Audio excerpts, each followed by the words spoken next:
Olá, boa tarde, tudo bom? Primeiramente, a paz do Senhor, né? Hoje, por conta do Dia dos Pais, vamos dar continuidade à nossa EBD, né? A nossa lição da apostila, por essa gravação de aula, né? Então, primeiramente, vamos agradecer a Deus, porque Deus tem sido muito bom, né? Para que Deus direcione nosso fim de semana, em nome de Jesus. Senhor, primeiramente agradecemos, meu Deus amado, por mais um momento com a Tua Palavra. Que a Tua Palavra possa nos trazer, meu Pai amado, um direcionamento, ensinamentos, meu Pai amado. Que possamos andar, meu Pai amado, conforme, meu Pai amado, os preceitos da Tua lei, Deus. Direciona, meu Pai amado, os nossos caminhos. Que a Tua Palavra venha criar, meu Pai amado, raiz, meu Pai amado, e frutificar dentro dos nossos corações e que possamos colocar em prática. Abençoe este dia, abençoa, meu Pai, a cada pai, sabe? Que o Senhor possa, meu Pai amado, dar graça, Senhor amado, em nome de Jesus. Hoje é um dia em que comemoramos o Dia dos Pais, mas sabemos que o Dia dos Pais é todos os dias. Por isso, meu Pai, abençoa, meu Pai amado, a cada pai, em nome de Jesus Cristo, dando graça, sabedoria, meu Pai.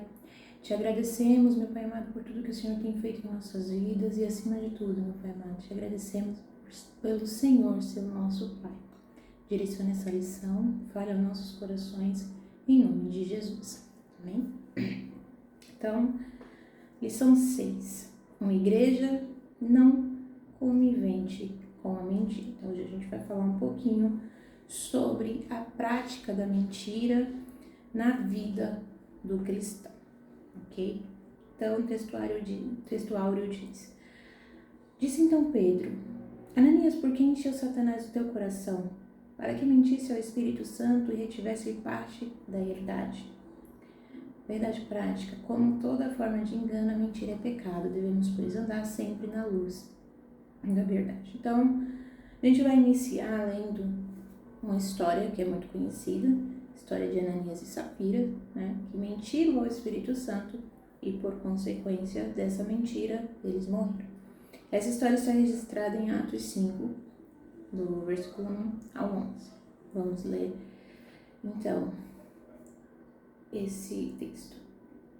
Mas um certo varão, chamado Ananias, com Safira, sua mulher, vendeu uma propriedade e reteve parte do preço, sabendo também sua mulher. E, levando uma parte, depositou aos pés dos apóstolos. Disse então Pedro: Ananias, por que encheu Satanás o teu coração, para que mentisse ao Espírito Santo e retivesse parte do preço da herdade? Guardando-a, não ficava para ti? E vendida, não estava em teu poder? Por que formaste esse desígnio em teu coração? Não mentisse aos homens, mas a Deus. E Ananias, ouvindo essas palavras, caiu e expirou. E um grande temor veio sobre todos os que isto ouviram. E levantando-se os jovens, cobriram o morto e transportaram para fora e sepultaram. Passando um espaço quase de 3 horas, entrou também sua mulher, não sabendo o que havia acontecido. E disse-lhe Pedro: Dize-me, vendeste, portanto, aquela herdade? E ela disse: Sim, portanto. Então Pedro lhe disse: Por que é que entre vós vos concertastes para tentar o Espírito Santo? Eis aí a porta aos pés dos que sepultaram teu marido, e também te levarão a ti. E logo caiu aos pés e expirou. E entrando os jovens, acharam-na morta, e sepultaram junto do seu marido. Houve um grande temor em toda a igreja e em todos os que ouviram essas coisas. Então, a gente vai falar sobre o que é um valor inegociável na vida do cristão, que é a verdade, né? A verdade, ela não pode ser negociável na vida do crente. O objetivo dessa lição é apresentar a origem da mentira como uma estratégia de Satanás para enganar os crentes, mostrar que mentir é uma escolha moral e que todo crente deve rejeitar o engano e valorizar a santidade da igreja e a necessidade de viver em verdade diante de Deus. Introdução. Um casal aparentemente despretensioso achou que podia lucrar às custas da santidade da igreja. Ao combinar um árduo para enganar os apóstolos, Ananias e Safira estavam, na verdade, a serviço do diabo, o pai da mentira.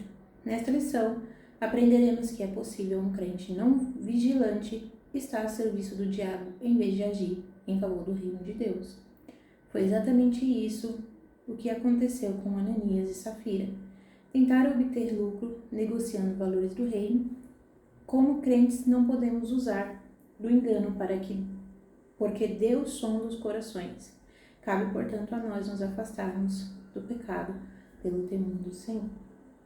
Então, falar sobre mentira é algo importante, mas também tem muitas pessoas que vê como uma situação delicada, né? Tem pessoas que gostam de qualificar as mentiras boas, ou como dizem por aí, as mentiras brancas, né? Mas a verdade é que mentira é mentira. Independente do motivo em que você conte uma mentira, mentira é mentira. Mentira é a ausência da verdade, né?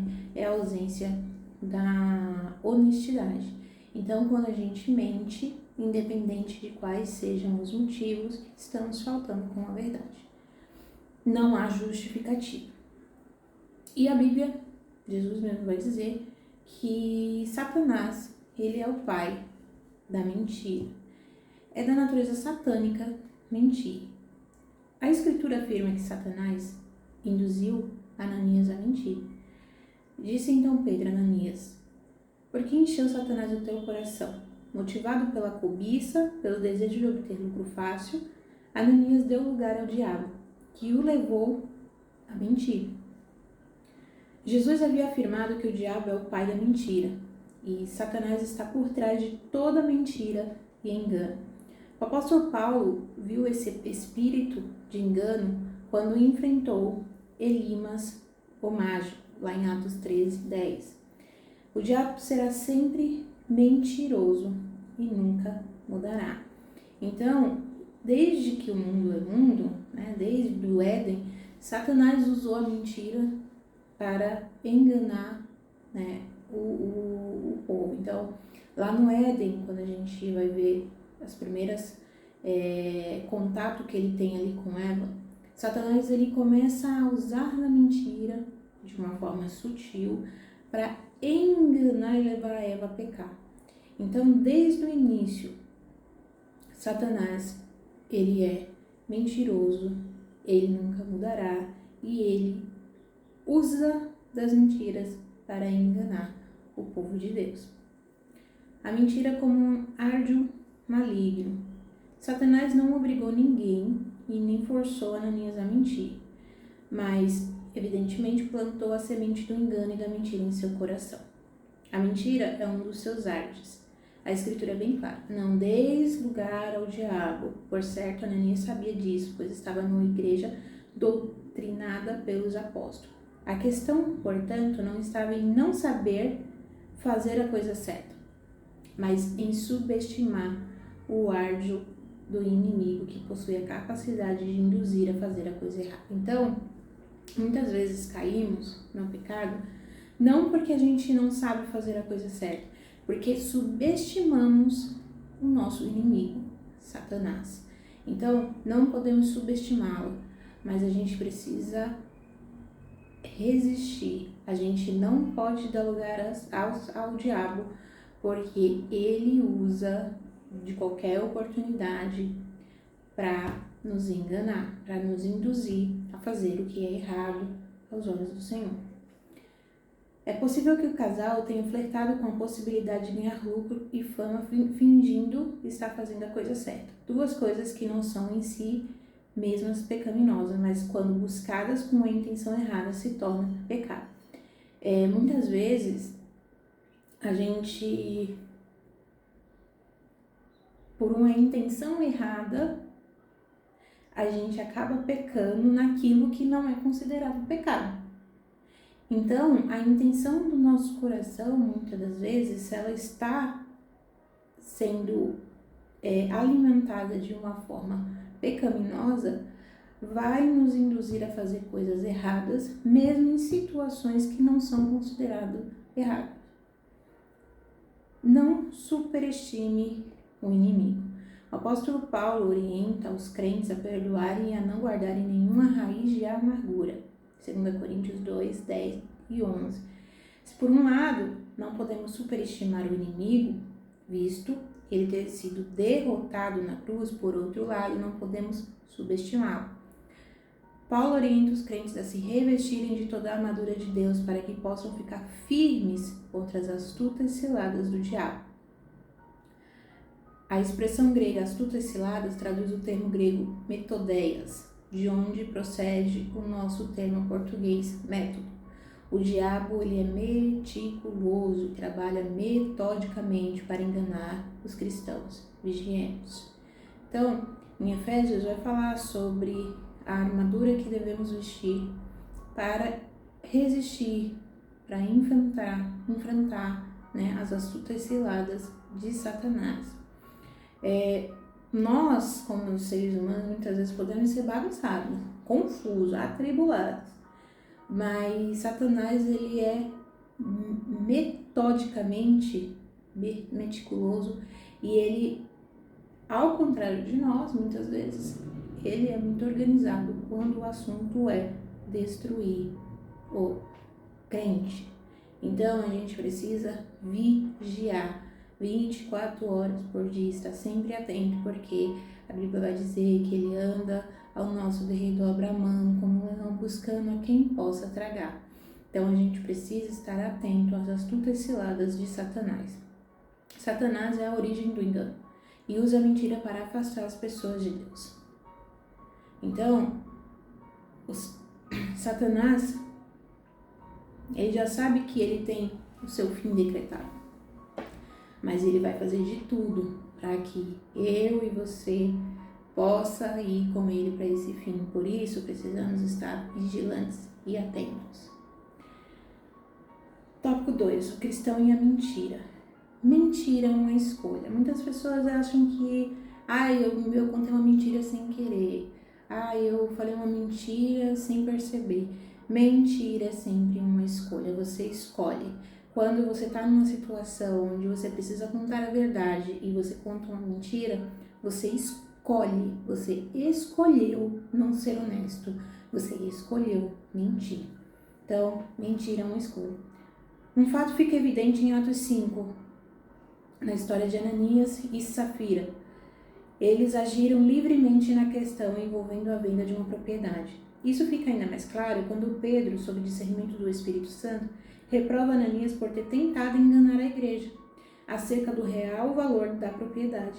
Ananias não foi obrigado e nem tampouco constrangido a agir da forma como agiu, ou seja, a propriedade era deles. Se eles não queriam vendê-la, se eles não queriam repartir o dinheiro dessa venda com a igreja, eles não precisavam, a propriedade era deles. Eles decidiram fazer isso, Então, ninguém obrigou Ananias e Safira a ter essa atitude. Tanto ele como sua esposa, que foi conivente com a ação dele, tomaram uma decisão livre. Mentir é uma escolha que envolve a natureza moral. Ora, para haver responsabilidade moral é necessário que os nossos atos sejam feitos livremente, isto é, não estejam sobre nenhuma força externa que nos obrigue a praticá-los. Nesse aspecto, como veremos mais à frente, eles não poderiam culpar a ninguém, nem mesmo o diabo, pelo que fizeram. Então, quando escolhemos mentir, é uma decisão totalmente nossa. Não dá para você responsabilizar A, B, C, D. Quando você escolhe mentir, você está tomando uma decisão. Então, você precisa ser coerente com essa decisão e arcar com as consequências, Hoje em dia, a gente fala muito sobre essas classificações de mentira branca, mentira grave, mentira disso, mentira daquilo, e temos também hoje em dia a tal da mentira social, A mentira social, ela se refere a pequenas falsidades ou omissões que as pessoas usam no dia a dia para manter a harmonia social, para evitar conflitos, proteger sentimentos alheios, enfim, para evitar algum tipo de situação, algum de saia justa, né? Então, muitas vezes a gente fala como crentes, né? Eu não posso mentir. E muitas vezes a gente até consegue pôr em prática isso quando é algo que a gente considera grave, né? Agora, será que você não anda contando mentiras sociais? Já parou para pensar nisso? Será que você não faz um elogio a algo ou alguém sobre alguma situação, mesmo que você não gostou, mas só para não desagradar a pessoa, para não magoar a pessoa? Ou será que dizer que você diz aí que está tudo bem, mas não está nada bem? Ah, mas é que eu não quero me abrir, eu não quero... Mas será mesmo que você falar que está tudo bem, não estando bem, não é uma forma de mentira? Não é uma forma de engano? Ou inventar alguma coisa para não comparecer a um evento, a uma reunião, a um encontro, alguma coisa que você marcou com alguém? Não é mais fácil chegar e falar, olha fulano, eu vou ter que desmarcar, para mim não vai dar. Mas será que muitas vezes a gente não nos pega mentindo, dando desculpas, faltando com a verdade em pequenas coisas? Quando alguém liga, fala que eu não tô. Hoje em dia não tem tanto telefone fixo em casa, né? Mas isso acontecia muito, né? Ligava no telefone fixo, fala que eu não tô. Será que eu e você não andamos pecando nessas pequenas coisas, nessas mentiras sociais? Infelizmente, o cristão acaba se corrompendo com aquilo que é aceito moralmente e socialmente, mas que ainda se infere à palavra de Deus. Aquilo que o mundo aceita como algo que não tem nada a ver, né? Algo que não é malicioso, mas que ainda se infere à palavra de Deus, é pecado. E muitas vezes estamos indo pela corrente do mundo e aplicando coisas que não condiz com a vida cristã. Então a gente precisa se perguntar, será que eu ando contando mentiras sociais? Será que ao invés de eu falar uma coisa para uma pessoa porque eu não gostei ou porque eu não quero fazer, eu vou inventar uma desculpa? Eu vou contar uma história? Ah, mas é porque eu não quero magoar a pessoa. E você inventando essa mentira, você está protegendo essa pessoa? Ou você está se enganando? Ah, mas Deus sabe o meu coração. Deus sabe muito o seu coração, mas a questão é, você conhece o seu coração? Será que você não está se pegando nessas mentiras e se enganando? E se enganando, e muitas vezes ainda dizendo que não suporta mentira e você está mentindo. Só porque essa mentira não tem um caráter maldoso ou de prejudicar alguém, não significa que ela seja menos inofensiva do que qualquer outra mentira. É o que a gente sempre diz, né? Diante de Deus, pecado é pecado. Não existe pecado grande, não existe pecado pequeno. Pecado é pecado, faz separação entre Deus e o homem e te leva à condenação. Então, nós não devemos fazer essa separação, porque nós, apesar de vivermos aqui, né, de forma terrena, nós servimos a um Pai espiritual e precisamos entender que também temos a parte espiritual. E precisamos entender que existe uma palavra que nos dá direcionamento de como ter uma vida reta diante de Deus e que precisamos estar em prática com essa palavra. E que se essa palavra diz que mentira é pecado, que se essa palavra diz que Satanás é o pai da mentira, logo a mentira não pode fazer parte da minha vida. Nem socialmente, nem branca, nem preta, nem amarela e nem colorida. Ela não pode fazer parte da minha vida. Porque quando eu minto, eu escolho isso. E se eu escolho mentir, eu estou escolhendo pecar, eu estou escolhendo me afastar de Deus, eu estou escolhendo não viver condizente com a palavra de Deus, eu estou escolhendo viver totalmente contra a palavra. E atraídos pela mentira. Se por um lado Ananias e Safira tomaram decisões livres, por outro lado sofreram implicações de suas decisões. E Ananias, ouvindo essas palavras, caiu e expirou. Não podemos saber o que se passou pela cabeça de Ananias e Safira para agirem como agiram. O certo é que quiseram obter vantagem com a negociação feita.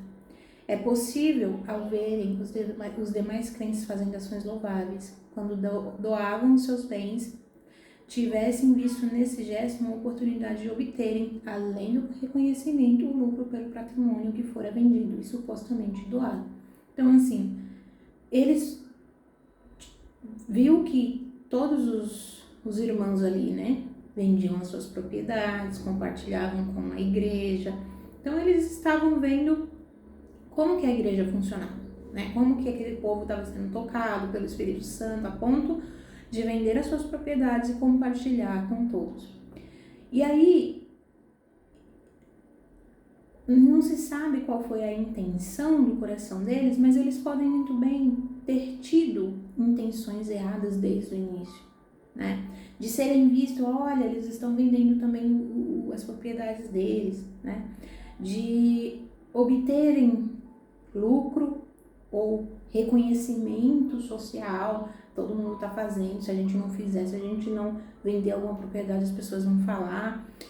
Então, a ação de Ananias e Safira já tinha uma intenção duvidosa, que o levaram a se afundar mais nessa intenção, atraídos pelo desejo de mentir, pelo desejo de enganar.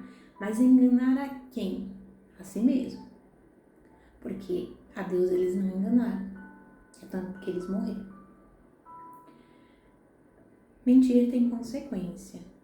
Ao agirem assim, Ananias e Safira não pensaram nas consequências de suas ações. Mesmo fazendo parte de uma igreja pentecostal, onde os dons do Espírito estavam em evidência, se expuseram a uma ação mesquinha quando resolveram mentir.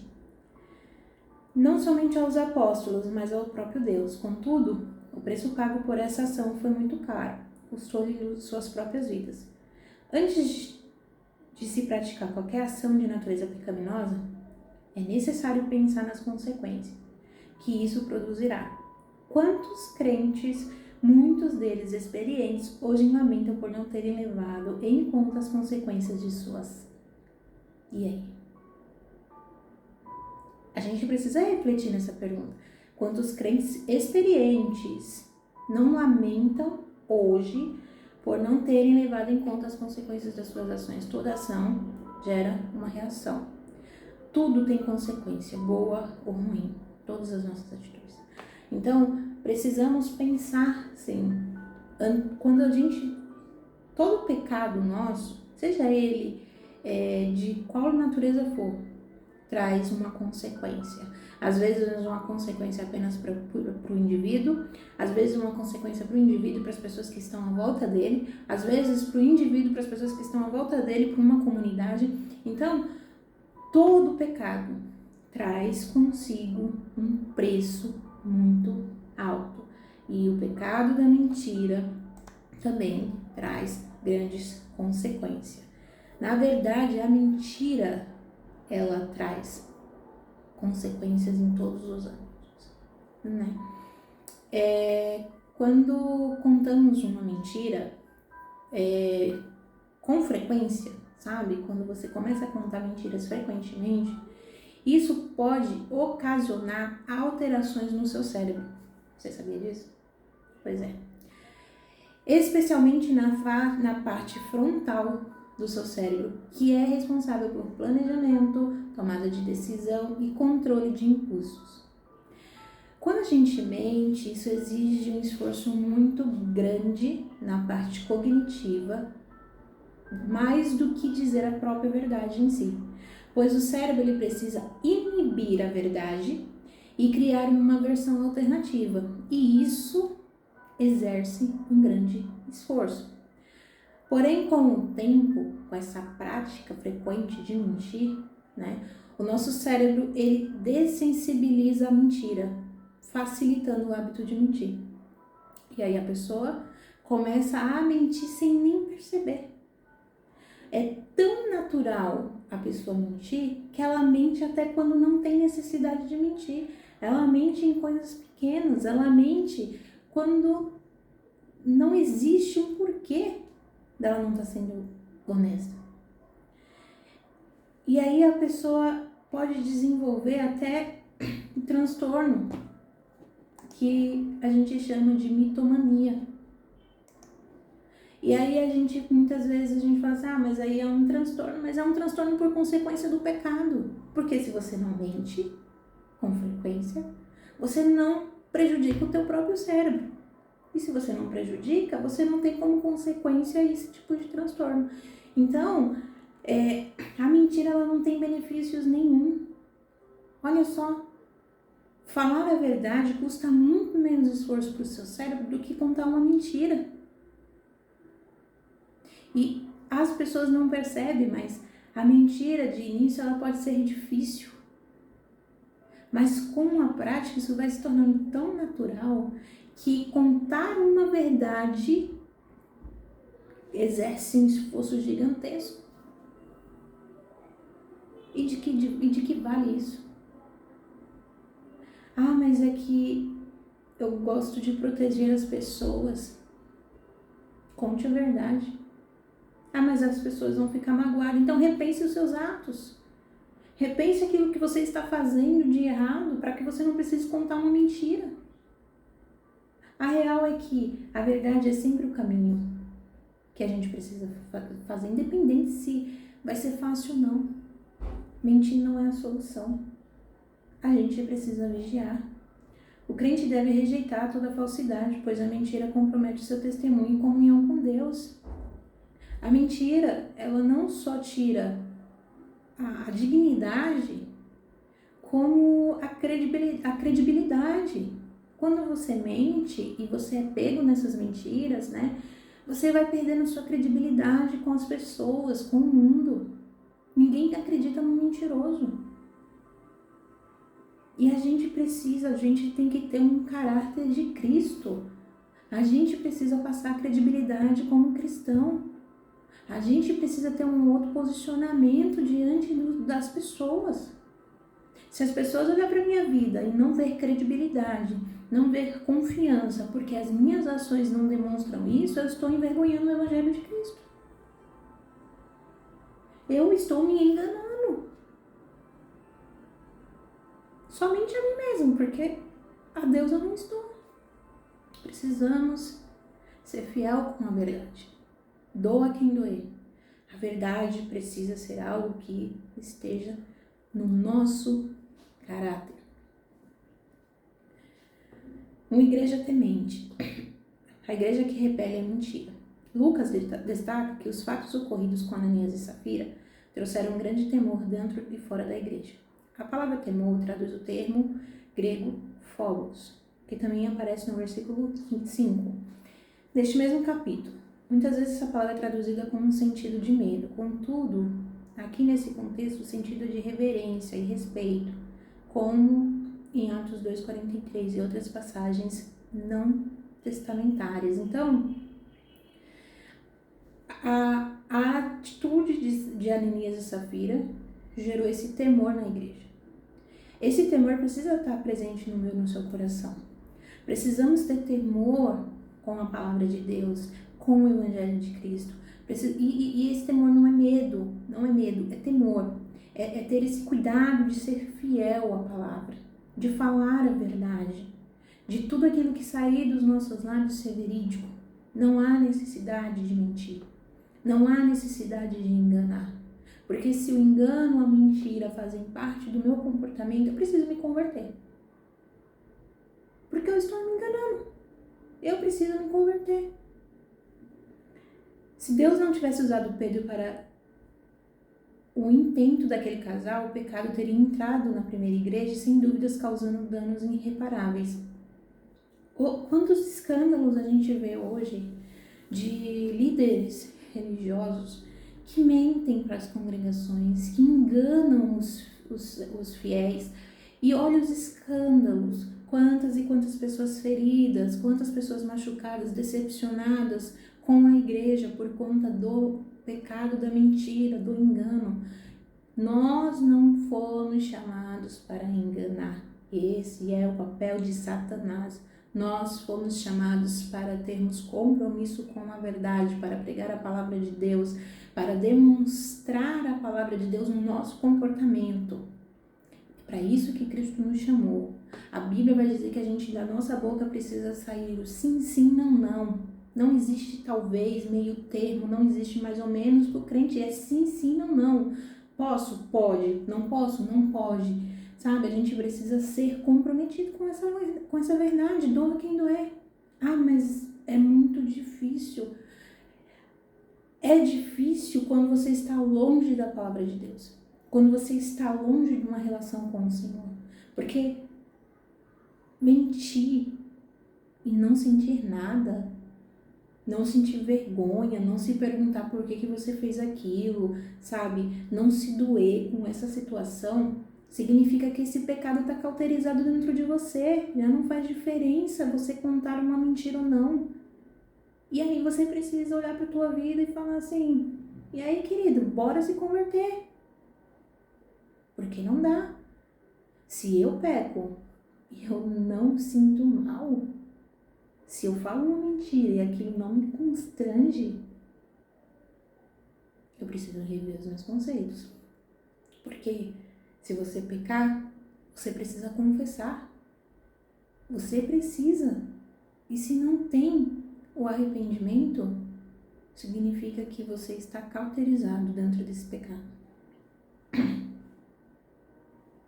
Esse julgamento de Deus, além do fato de punir o pecado do casal, serviu para mostrar quão séria é a igreja de Deus. Ninguém pode agir na igreja de Deus da forma que achar mais conveniente, pensando que não estará sujeito ao julgamento divino. Então, assim, não adianta a gente achar que a gente pode agir de qualquer forma dentro da igreja. Não, existe a forma correta de se agir dentro do corpo de Cristo. Senão, ele não tinha dado direcionamentos a isso. Existe a forma correta de se proceder. A gente não pode fazer o que a gente pensa e como quer. Não, a gente precisa estar comprometidos com a verdade. E que verdade? Cristo. Essa é a verdade que nos libertou. Nos libertou do quê? Do pecado. Então, quando você se coloca nessa posição de estar escravizado pela mentira, você está algemado de novo. Você precisa se libertar. Porque Cristo nos libertou para a verdade. Uma igreja forte. Mais uma vez, Lucas destaca que muitos sinais e prodígios eram feitos entre o povo pelas mãos dos apóstolos. Isso mostra que uma igreja santa, que trata o pecado como pecado e não arranja desculpas para justificá-lo, é uma igreja forte. A prova disso é a manifestação dos dons espirituais que levou os apóstolos a fazerem milagres extraordinários. Uma igreja fraca, anêmica por falta de disciplina espiritual e que aprendeu a tolerar o pecado em seu meio, torna-se inoperante. Então, quando a igreja começa a não repreender o pecado, quando a igreja começa a tolerar o pecado no meio do povo de Deus, quando o pecado se torna natural no meio da igreja do Senhor, essa igreja torna-se inoperante. Essa igreja torna-se distante de Deus, distante dos dons espirituais, distante do poder do Altíssimo, porque Deus não compactua com o pecado. O pecado faz separação entre Deus e o homem. Não tem como termos uma vida falando que estamos cheios da presença de Deus se a gente está na prática do pecado. Precisamos vigiar. Precisamos ter cuidado. Conclusão. É possível um crente pecar e se acostumar com o pecado sem se arrepender. Isso aqui é tão doloroso, porque a gente está falando de cauterização. Estamos falando de alguém que não mais se incomoda por estar fazendo algo que fere os princípios de Deus. Estamos falando de alguém que não se dói mais quando peca, não se incomoda que ele está agindo contra Deus. E o problema de se acostumar com um pecado é que você passa a não ouvir mais a voz do Espírito Santo. É o Espírito Santo que nos convence do pecado, da justiça e do juízo. E quando eu começo a me acostumar com o meu pecado, eu estou ignorando a voz do Espírito Santo, eu não estou ouvindo o que o Espírito Santo está me dizendo, eu estou me distanciando do Espírito Santo. Logo, eu vivo uma vida de crente totalmente distante da presença de Deus. É uma vida que não tem transformação no seu caráter, nas suas ações e nas suas atitudes. É uma vida vazia que aparentemente parece cheia. É uma vida que já se distanciou do trono e nem percebeu. Então a gente precisa ter cuidado. Pecado não pode se tornar bichinho de estimação. Pecado é para ser combatido e rejeitado. Não podemos tolerar comportamentos. É o que eu sempre falo. Tem muita coisa que as pessoas fazem que é moralmente aceito na sociedade, que não está registrado na palavra de Deus, mas que ainda assim, se a gente pegar a palavra de Deus, a gente vai perceber que essas coisas que são consideradas certas moralmente ferem os princípios da palavra de Deus e não deve estar presente no nosso comportamento. E muitas vezes nós, como cristãos, valemos mais pelos princípios morais do que pelos princípios bíblicos. E muitas vezes estamos morrendo espiritualmente, nos afastando do Senhor, porque preferimos olhar aquilo que é moralmente aceito, socialmente, do que verificar as verdades que a Escritura nos traz. É possível que ele encontre até mesmo justificativas plausíveis para comportamentos notadamente pecaminosos. Contudo, uma coisa é certa: não é possível escapar do juízo divino. Se tem uma coisa que a gente precisa ter a certeza é: você, eu, nós não vamos escapar do juízo divino. Aquilo que a gente fizer, a gente vai dar conta naquele grande dia. Aquilo que a gente falar, a gente vai dar conta naquele grande dia. Por isso, precisamos vigiar as nossas ações, porque naquele grande dia, eu e você prestaremos conta diante do justo juiz. No caso da igreja de Jerusalém, o juiz divino veio de forma rápida e precisa. Ou seja, Ananias e Safira morreu na hora. E muitas pessoas, mas Deus não mata. Deus mata. Deus, ele é Deus, ele continua sendo Deus. Se ele quiser matar, ele mata. Mas quantas pessoas estão morrendo espiritualmente ou já estão mortas espiritualmente dentro da igreja, achando que está viva exatamente porque tem vivido com o pecado, se acostumou com aquilo, não se arrepende mais e acha que está tudo bem. Tem muitas pessoas que estão mortas e não fazem nem ideia, que está fedendo, mas não tem noção disso. A gente precisa se preocupar não é só com a morte física, porque se a gente morrer fisicamente e estiver bem espiritualmente, a gente vai para o céu morar com o Senhor. Mas a gente precisa se preocupar com a nossa morte espiritual, porque se você não estiver bem espiritualmente, se você estiver morto espiritualmente e você morrer fisicamente, você vai para o inferno. A Bíblia, Jesus vai falar que a gente precisa se preocupar com aquele que tem poder de lançar a nossa alma no inferno. E é com a sua alma que você precisa se preocupar.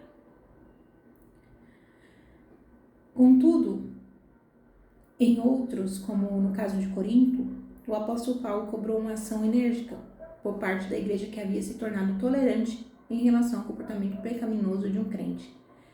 Em outra situação, Paulo deixou claro que Deus exerceu o seu direito de juiz com aqueles que havia pecado. 1 Coríntios 11, 30 ao 32. Fico alerta, ninguém é capaz de enganar a Deus. Você pode se enganar, você pode enganar o seu irmão, você pode enganar o seu pastor, você pode enganar a sua igreja. E você pode enganar o mundo todo. Mas a Deus a gente não engana. Porque Deus conhece e sonda os nossos corações. Ele sabe a verdadeira verdade sobre nós. Verdade muitas vezes que nem nós mesmos sabemos.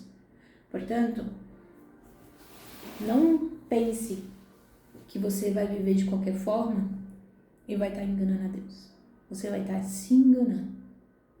E pior, perdendo o seu tempo. Porque no fim das contas, você vai estar se enganando, achando que está enganando a Deus, perdendo o seu tempo e perdendo a oportunidade de viver uma vida verdadeiramente transformada, cheia e conduzida pelo Espírito Santo de Deus. Então, a gente precisa ter cuidado. Da nossa boca não pode sair 2 fontes de água. Nós precisamos ser pessoas posicionadas com a verdade. Independente da situação, a verdade precisa ser uma prioridade na nossa vida.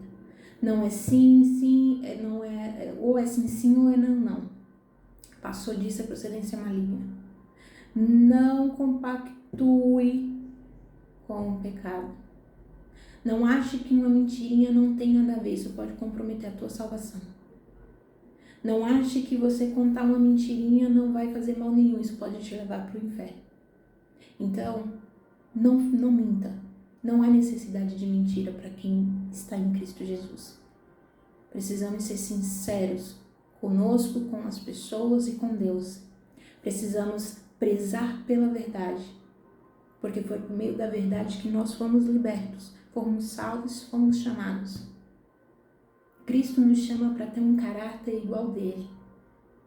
A Bíblia vai dizer que nós precisamos ser santos porque Deus ele é santo. Precisamos andar em santidade, em transformação de mente, em renovação.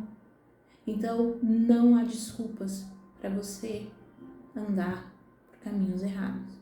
Lembre-se, se você faz parte deste grupo que acha que existe a mentira boa, a mentira branca, a mentira que não tem malícia, entenda, todas elas são mentira, todas elas são pecado, todas elas vão te levar para o inferno.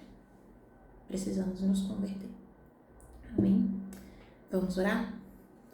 Deus, te agradecemos por esta palavra. Oh, Senhor amado, tem misericórdia das nossas vidas. Tem misericórdia, meu Pai amado, das inúmeras vezes que, sem querer, meu Pai, sem pensar, meu Pai amado, a gente pecou, a gente mentiu, a gente contou uma situação que não era verdade. Pai, nos constrange, meu Pai amado, dia após dia, Senhor amado, a viver a verdade da Tua palavra, a vencer, meu Pai amado, as astutas ciladas de Satanás, a ser fiel com a verdade, Senhor amado, que da nossa boca só saia o sim e o não, meu Pai amado. Que a gente possa sermos, meu Pai amado, posicionados na Tua palavra, meu Pai amado, para fazer aquilo que agrada ao Senhor. Que as nossas atitudes possam Te louvar, engrandecer o Teu santo nome, dar testemunhos a Teu respeito e não envergonhar o Teu evangelho, Pai. Perdoa os nossos pecados, Senhor amado. Perdoe as mentiras que saíram dos nossos lábios, Senhor amado. Que aquilo que é moral socialmente, meu Pai amado, não venha tomar conta, meu Pai amado, dos nossos corações, mas que a gente venha se basear nos princípios que a Tua palavra nos dá, meu Pai. Porque é a Tua palavra que nos conduz, meu Pai amado, ao Teu reino. Em nome de Jesus Cristo, ó Pai, guarda o nosso coração. Nos ajuda a vencer, meu Pai amado, todos os dias. Que a gente possa se aproximar de Ti cada dia mais. Que possamos dar ouvido à voz do Teu Espírito Santo, meu Pai amado, para que a gente possa se arrepender verdadeiramente dos nossos pecados, se converter dos nossos maus caminhos, Senhor amado, se posicionar e se direcionar, meu Pai amado, para a Tua vontade. Te agradecemos, Pai. Nos ajuda, Senhor. Nos dê graça, Pai. Em nome de Jesus Cristo. É o que te pedimos. E que a Tua palavra possa estar gravada em nosso coração, para que a gente não peque contra Ti. Em nome de Jesus. Amém? Que Deus abençoe. Um feliz Dia dos Pais. Aproveite muito você aí com seu papai e que à noite a gente possa estar adorando ao nosso Pai Celestial, em nome de Jesus. Amém?